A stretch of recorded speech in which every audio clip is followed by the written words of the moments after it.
Hello everyone, আসসালামু আলাইকুম। দেখুন, এটা এত মানে ছোটোবেলা থেকে এত যত্ন করে করে বহুত সময় লেগেছে।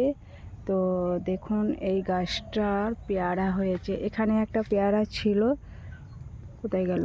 এই দেখুন, এই যে এটা দেখতে পাচ্ছেন, এতে একটা পেয়ারা ছিল, কিন্তু কে পেরে নিয়েছে। বাগানটা ফাঁকা, তো মানে যে যেমন পারছে পেরে নিয়ে চলে যাচ্ছে। তো এখানে দুটো পেয়ারা হয়েছে, কিন্তু আমি এই পেয়ারাটা পারবো।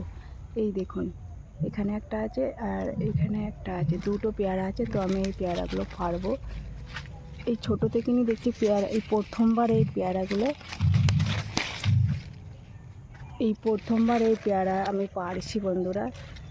এই বছরই পেয়ারা হয়েছে দুটো। এই দেখুন, দেশি পেয়ারা। এই দেখুন, পাক ধরে গেছে, সেই জন্য আমি পেরে নিলাম। এখন না পারলে আবার কেউ পেরে নিয়ে চলে যেতে পারে, সেই জন্য পেরে নিলাম। এই দেখুন, দুটো পেয়ারা।